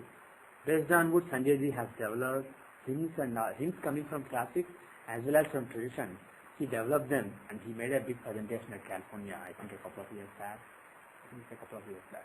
So the theory is, if you know when a person passed away, the exact date, time and place where a person passed away, if you know that, you can cast a chart for that. And there are some clear rules to decide what the person would do, where the person would go. The person may still hang around. The soul, the body decays. Soul has been cut off from the body. So body will naturally decay, but still soul may hang around. It may have various bondages pulling it out. So it may not still be ready for ascension into other worlds. So soul may be stuck here for a few days, or a few months, or a few years, or a few hundreds of years. All of them are possible. So soul will be stuck for a certain amount of time. Then it will go to some temporary place where it will stay for some time. Then it will be decided which loka. There are 14 worlds. There are 14 different states of existence. 7 worlds which are lower than the world that we are living in, and 6 worlds which are higher than the world that we are living in. The world we are living in is basically kind of like middle ground. So there are higher states of existence, there are lower states of existence, and overall there are 14 different worlds. So you can tell to which world the person went. When you go to the lower 7 worlds, basically that means you are a sinner. When you go to the higher worlds, that means you have done good deeds overall in this life. So after that, several years or decades or centuries or even millennia can be spent in those worlds based on all your accumulated karma. And then again, birth may have to be taken. a rebirth may have to be taken in one of the worlds. So the exact sequence of where the soul lives and for how long can apparently be figured out. And Sanjay ji presented something on this with some examples. He took some examples of great saints and sinners, etc. And then he illustrated his teaching. And unfortunately, I'm not an expert in that. And again, these are things where you don't have a way to verify what you are seeing.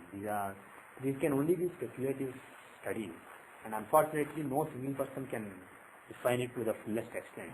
But it has to start. So somebody like Sanjay ji, when they started the effort, people like us have to learn and try to refine it using our own intuition, using our own sadhana. But take it with a pinch of salt for now. So I don't really know for sure. Analysis is the same without the chart. No, actually there are different rules. You see the so-and-so house, the oral art. So various parameters are there. There are several parameters that are used for seeing various factors. Whether he is going to Deva Lokas or Pitra Lokas, whether he is going to higher Lokas, lower Lokas, whether he will hang around more, etc.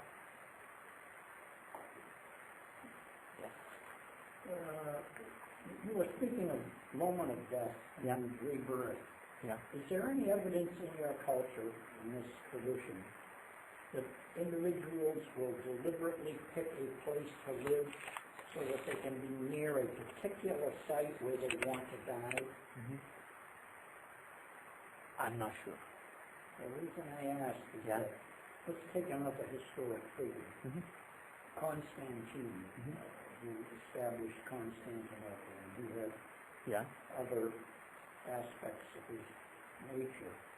It seems as though he relocated his capital not just for economic or for control reasons, but maybe for esoteric reasons which he kept somewhat private.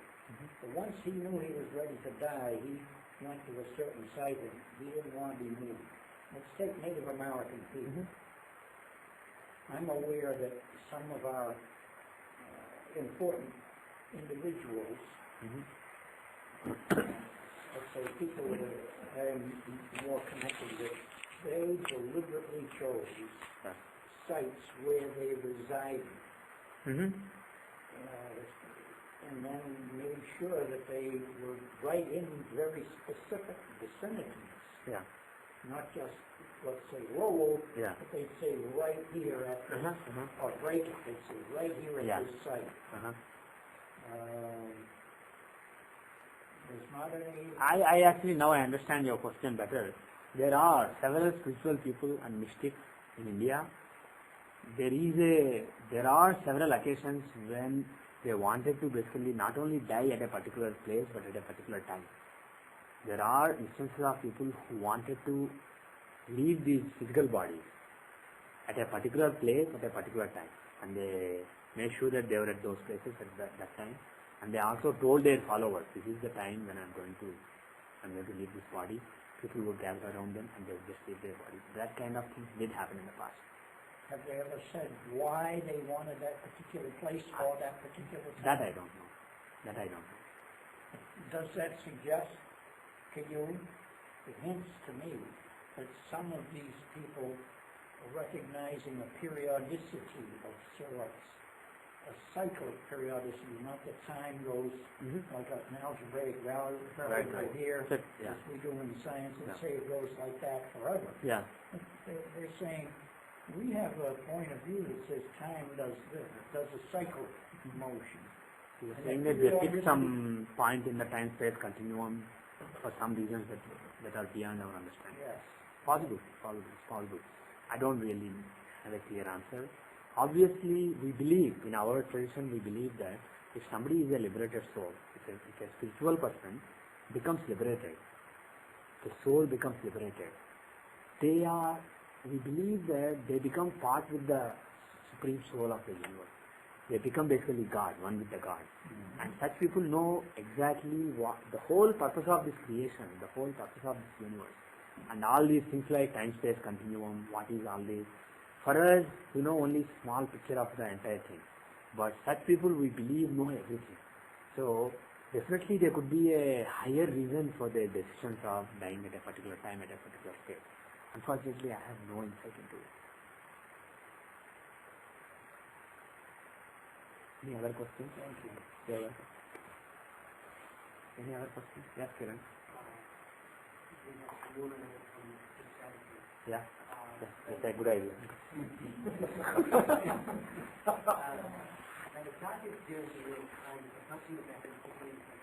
Yeah. Yeah. Yeah. Yeah.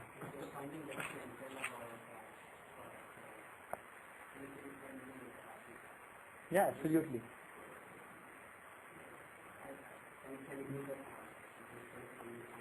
Yeah, I can. But the best would be read the classics. Read what Parashara gave. Read Dr. Raman's book, How to Judge a Horoscope. If somebody is born in Aries Lagna, what are the facial features? What are the body features? Of course, they will not be 100% true. These are thumb rules. Thumb rules never work reliably. But these are general thumb rules. If somebody has Gemini Lagna, how do they look? If somebody has Sun in Lagna, how do they look? If somebody has Venus in Lagna, how do they look?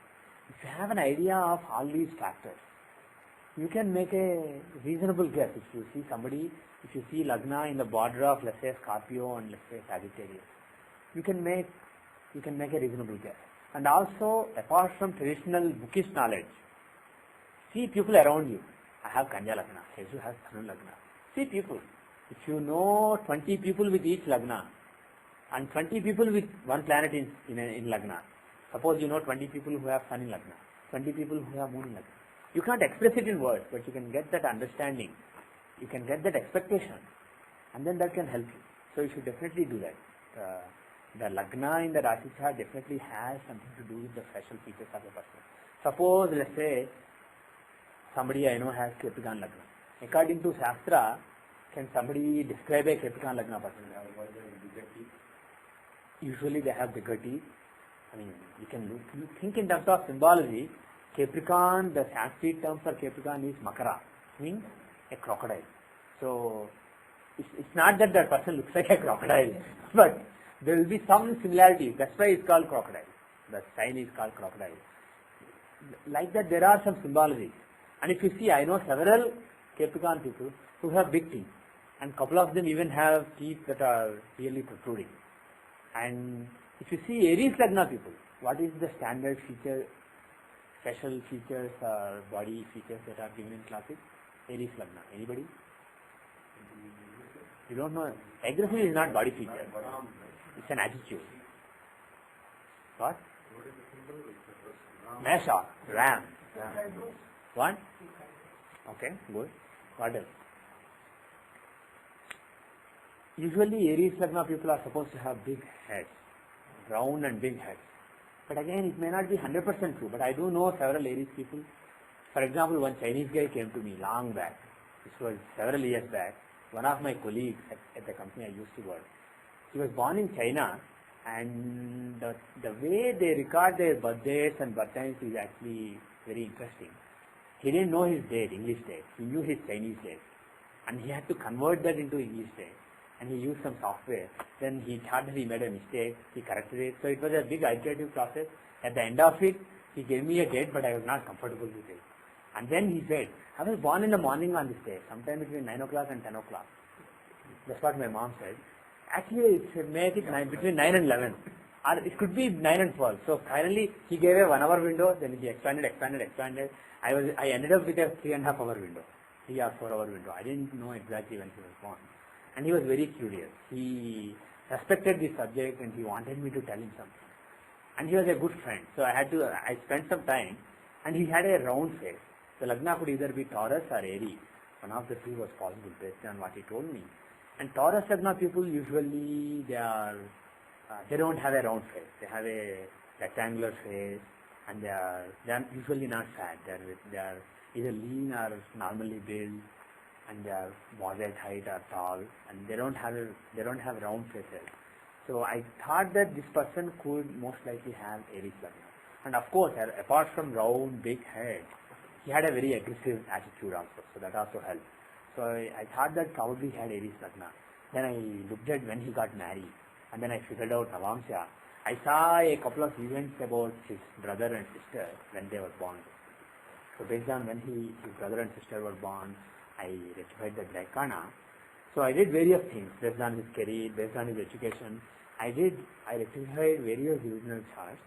And at the end, at that time I used to spend a couple of hours on each chart. Now I spend only 5 or 10 minutes.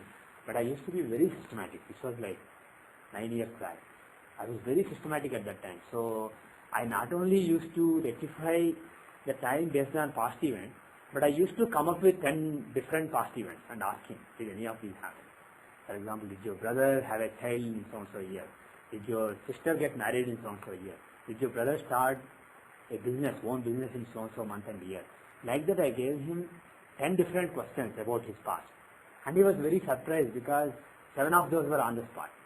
3 of them were wrong, but 7 out of the 10 were exactly right. So, based on such things, and actually taking a deviation, I must tell you that when you try, you should try that. When you try, especially because you have a lot of time to spend on each chart, you are not yet busy. So you should, before you get busy and you just go with the flow, you should be systematic. You will be wrong, of course. I was wrong. When I tried such things with some people, I was wrong. And I wasn't ashamed to be wrong.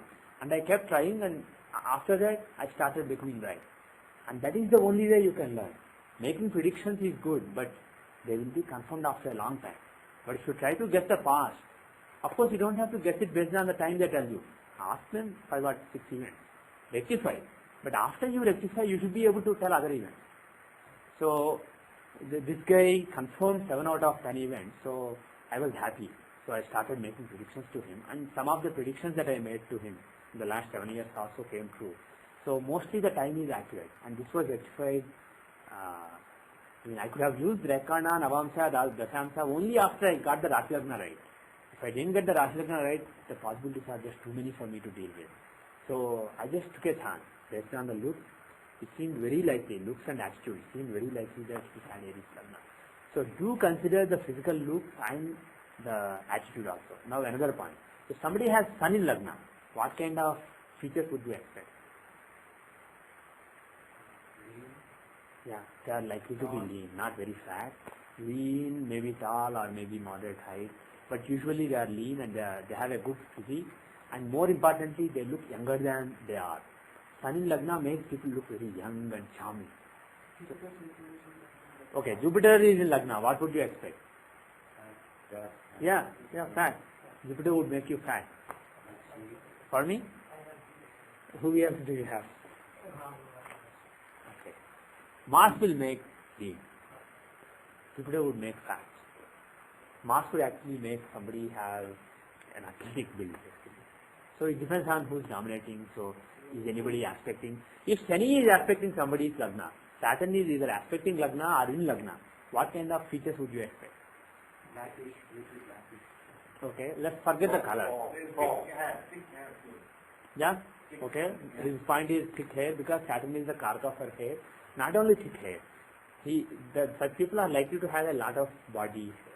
If Saturn is associated with Lagna, either aspects Lagna or is with Lagna Lord or aspect Lagna Lord or is in Lagna, you would expect a lot of body hair in such people. Saturn is the Karaka for hair. For example, this was even before last 10 years. This was when I was a child, not child, but when I was a teenager. I was helping my father with charts. My father was seeing the charts of people who would come to him. I used to basically learn along with him. So during the summer when I was home, I think maybe 16 or 17 or 18 at that time. So I saw the chart of a girl. I didn't even know that it was a girl. I just saw the chart. I saw Saturn aspecting Lagna from the 7th house. I asked, does this person have a lot of body hair? The person who came was embarrassed and he said, yeah, actually my daughter has a lot of hair. So sometimes, it can be embarrassing to talk about these things, but you can take notice. If somebody has Saturn influence on Lagna, there will be a lot of body hair. If somebody has Mars, yes. Similarly, Sun is in the Lagna, let's say, person will be born. Likely because of the heat, because a lot of pitta in the body. Sun or Mars are in Lagna, there is a lot of heat in the body, a lot of pitta. So because of it, there is a chance of becoming bald. But I know people who have Sun in Lagna but are not bald. But that is the normal tendency. higher sun. So early Christmas and all that. Yeah. It's not necessary. It's not necessary. It depends on the strength of Saturn. It depends on various things. But overall, that is what you would say. Sun is in Lagna.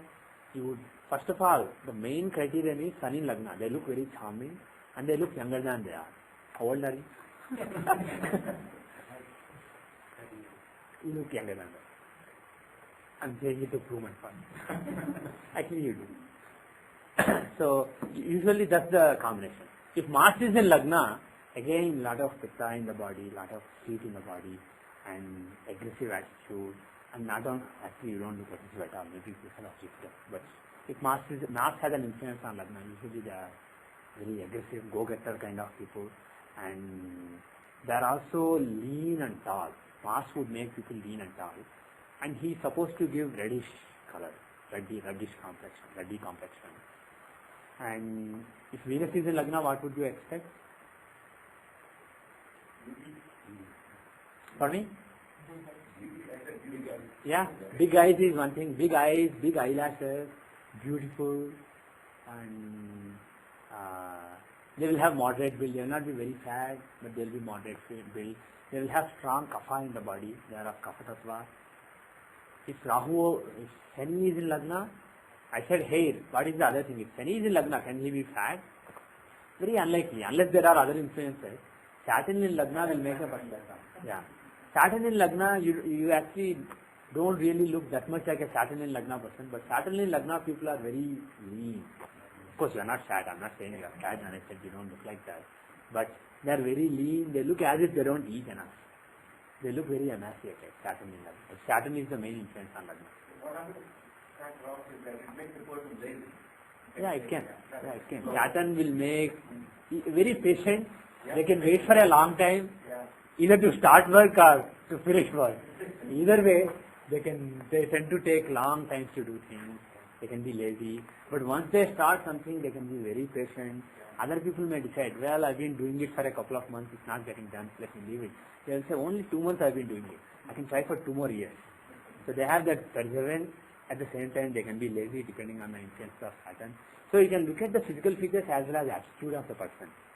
If there is, let's say, Mercury in Lagna, what kind of person would you expect?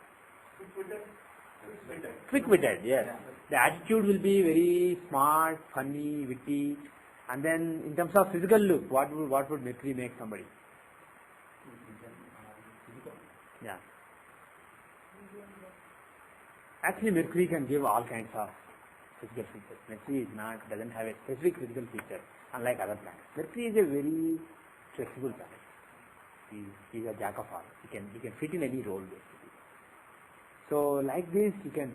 And if somebody has Ketu in Lagna, according to Shastra, they have the look of a snake. It's tough to explain what is the look of a snake, but they have a body build which looks kind of like this. Sorry to those who are listening to the audio. At the top, basically, it's like it starts like an oval, and then it expands basically. That kind of body shape will be there.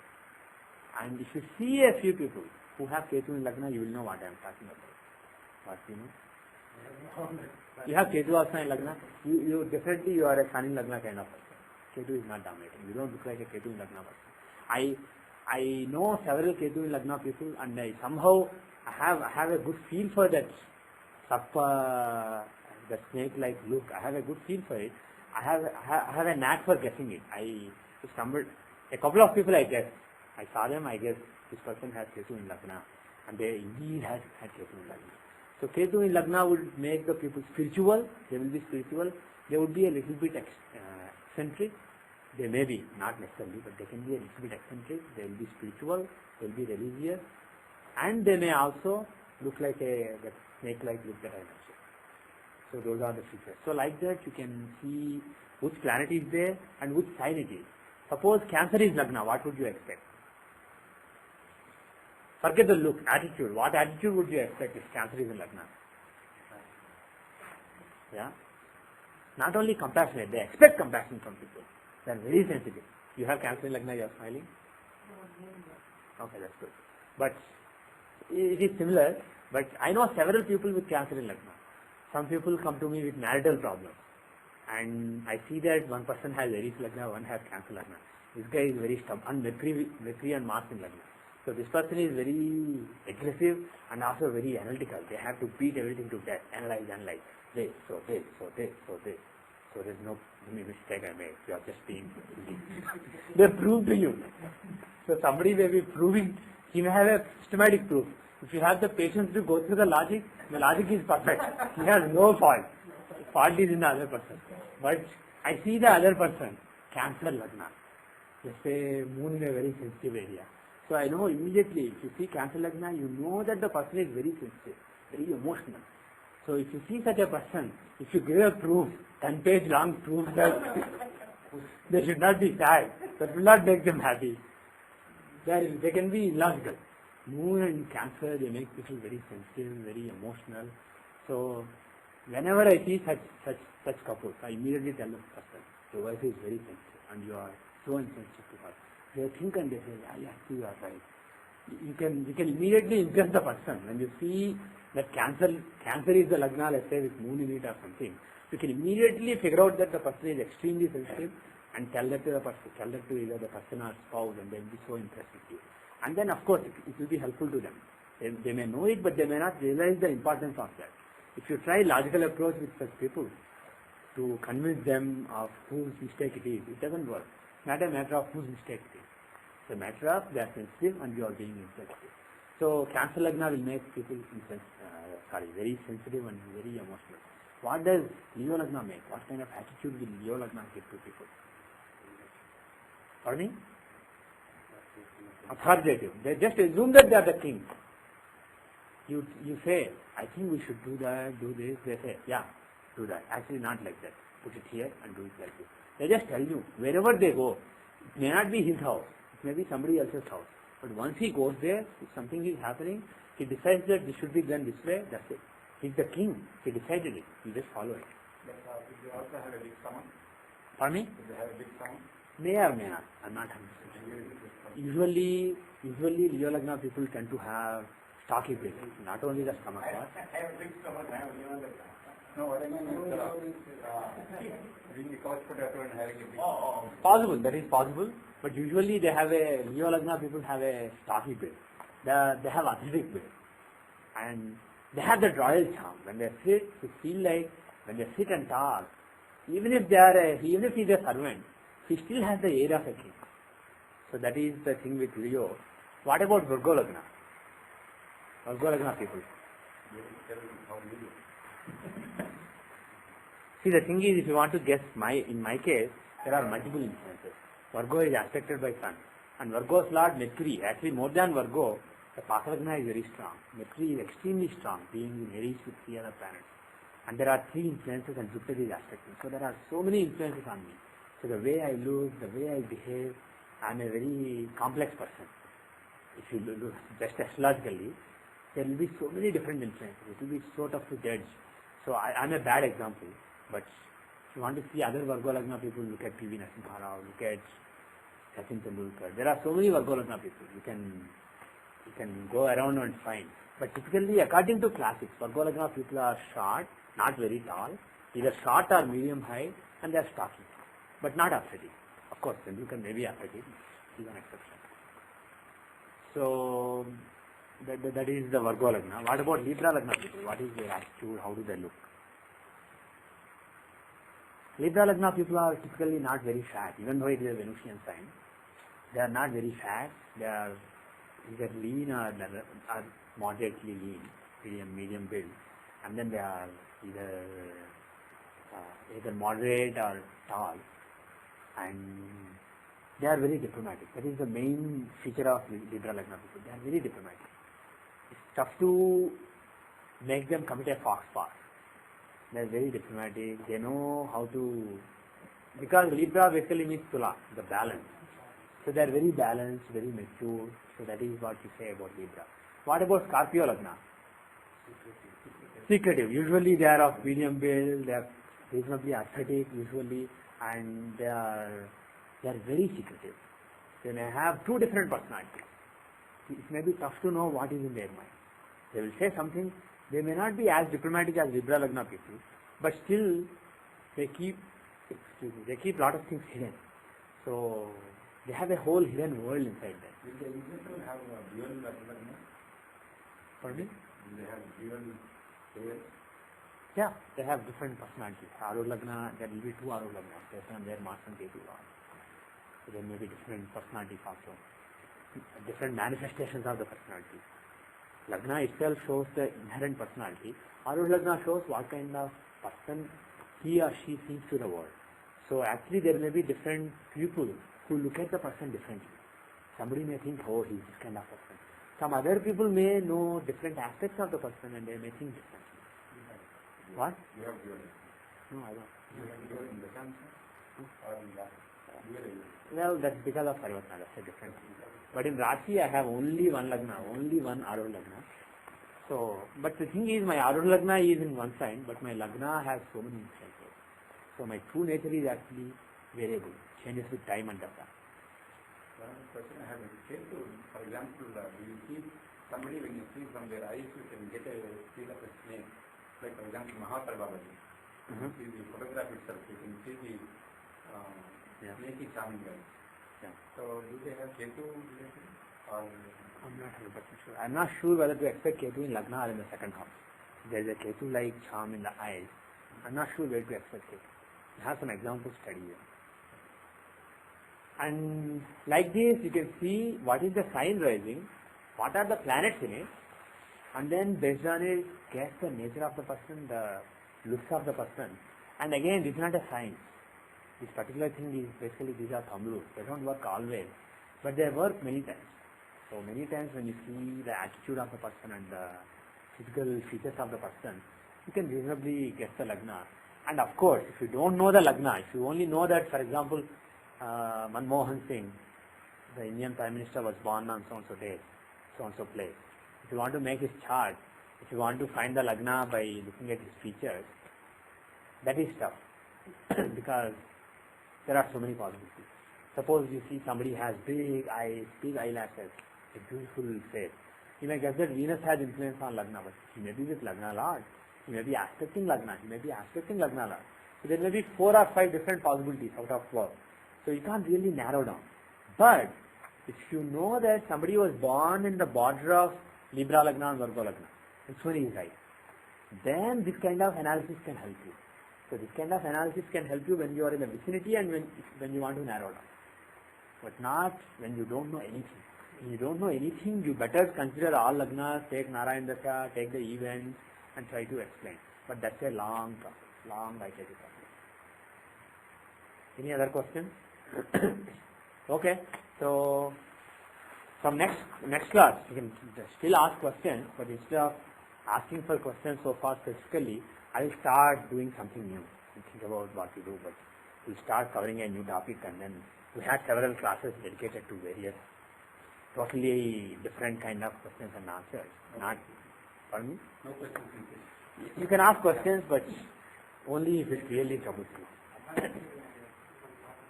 Yes?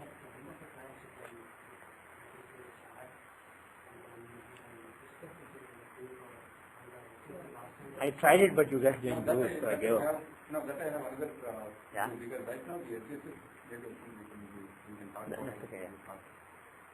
SGS working group right now, it is a very dormant and it's only for casual things. It's only for administrative purposes. Instead, why not we make it, instead of going to be a group, we make it more active, like for example, I have those 3 questions, I don't have to take the time here, I can post it. The only problem is, once we do it, we have students outside of this class, and so many people want to join the list.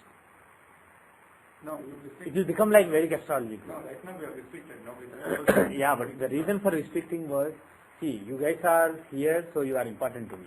But there are people in other places. They are also equally important. And by restricting those people from the SSC Boston group, they are not really helping the study. And so far, we have been using this group only for administrative purposes. So we had a reason to keep it off limits for other people. Because the intention I was having was that we pose this question that we Yeah. have, just within this group. Yeah. So that time that you don't have to spend with Okay. somebody else within the class knows the answer, you don't have to spend the time on the following. Okay. Or we can just send an email to our group. Okay, what I suggest is, how about this? So we will make SJP Boston Yahoo group, not only a group for administrative purposes like there is a class today, there is no class today, there is a Satyanarayana or something like that. Not only for administrative purposes, but we will also start having discussions there, and at the end of every class I will give you a homework. And then you will use that group to basically discuss the homework. But then what I would suggest is, make it open, because I want other people also to participate in it, but I don't want it to become like Vedic Astrology Yahoo group, where everybody free for all. So open it to others, but they can't post, they can only read. So if you guys are discussing something, you come to a conclusion, those guys can benefit from it. Because some of the conclusions that we make in the Yahoo group may be an assumption. We may be assuming them in the next class. And people who are listening to the audio have the chance to be up to date. But don't give them the chance to post. So make anybody, give the ability to anybody to participate in the group, to read the group. You can do that. Group, you want to close it, you cannot open it or modify it, you have to create a new group. Okay, I see. You completely closed it now. I think you can. And you can. Are you sure? Okay. I see. You made an invitation only Yahoo group. Correct. I see. So in order to make it open or change the mode to post on read only, Yeah. then you have to create a new group and then. Okay. Okay, that can be done. Think of a good name and do it, and then we will close this. We will use that group, and only you guys can post. And other guys, somebody may know the answer and he may be eager to speak, but we are sorry. Because if we let, we can't let just one or two people. If we let, we will have to let all the people who are listening to the audio. I don't know how many are there, but there could be hundreds. At least 10 or there are about 60, 70 people. Yeah. So if all those people start posting, finally it will become like Vedic Astrology Yahoo. No respect, no disrespect for Vedic Astrology. But the thing is, there is just free for all. And then it's tough to control. What I do, a lot of repetition. Lot of repetition, yeah. So let us make it a focus group for these people. Others can access it, read it. So the new group, I checked on the name, but it will be Vedic Astro at yahoo.com. What? Vedic Astro at yahoo.com. It is not taken. It is not taken, yeah. Okay. It's not taken, I will send out an email to people, then they can sign up again. Okay. One thing I want to say, I think Ramana Maharishi, Yeah. he knew when you were going to die. Yeah. That he kind of announced it to a group of people or something. Okay. Just If that is the case, you would expect Jupiter's influence on the third from Arudha. There should be some Sattvic influence. So Sattvic influence will show that is not happening in pain or suffering or suddenly. Something that's known and meditated upon. So let's see Ramana Maharshi. This is Ramana Maharshi's chart, right? Natal chart, yeah. So if you see the Arudha Lagna, it's in Capricorn. The third from Arudha Lagna will show what kind of death. The circumstances of death are shown by the third from Arudha Lagna. The intelligence behind it is from the Lord of it. So if you see the third from Arudha Lagna, it's a Sattvic sign Pisces. And is it associated with Jupiter? Yes. Is Jupiter in that house? Parvartana. So Saturn and Jupiter have a Parvartana. So because of that Parvartana, Jupiter acts as though he is in Pisces. So it's not only Pisces owned by Jupiter, but Jupiter basically gives the assets as though he is there. So it's not at all surprising that he knew when he would die. It was a very Sattvic, peaceful death. He knew when he would leave his body. I won't call it death. I will call it leaving the body. He knew when he would leave the body. He clearly knew. He may have even planned it. So that definitely makes sense. You don't not only have Jupiter's influence, but Pisces Jupiter. Most Sattvic Jupiter. Jupiter is Sattvic. But out of all the signs, he is most Sattvic in Pisces. Not even Cancer, where he is exalted. Because exaltation itself is a Rajasic state. Pisces is his own sign. That is purely Sattvic. So he definitely, it definitely makes sense what you said. You were going to say something, Palani? I was supposed to say that maybe it's related to water. Yeah. And the Samadhi being here, associated to Well, Pisces, the planet would show the intelligence behind it. I said he knew. This is basically we are talking about the intelligence behind the thing. But the place is inanimate. Knowing is not inanimate. Knowing something is animate. It's basically, it involves intelligence. It involves the God within you. But place, is it this room or that room or door? That is basically inanimate. It's not Paramapurusha. It is Kalapurusha. So you are talking about inanimate things. So Pisces can show on a sea bank. I don't know where he passed away, but it can show sea bank, hospital, or There are several things that are shown by Pisces. Here some kind of water, all those possibilities that are given for Pisces, one of those is Pisces. That is in terms of space. But in terms of knowledge, Jupiter's presence is shown. Okay, with that we will end for today. So take care of the group, and it may actually be a good idea to keep SJC in the name. Okay. Instead of calling it Vedic Astro or something, yes, we have called it SJC Boston. So it's a good idea to keep SJC. So instead of dash, maybe SJC Boston without any. Pardon me? No. Then the Yahoo group name will sound intimidating. Just call it SJC without hyphen, just SJC Boston or something. Or SJC dash NE for New England. I don't know. Yeah, it's a good idea if we make it specific to Boston. Actually, SJC without any hyphen, SJC Boston will be a good idea if it's available. Hopefully it's available. Okay, so we will end with that. Om Shanti Shanti Shanti.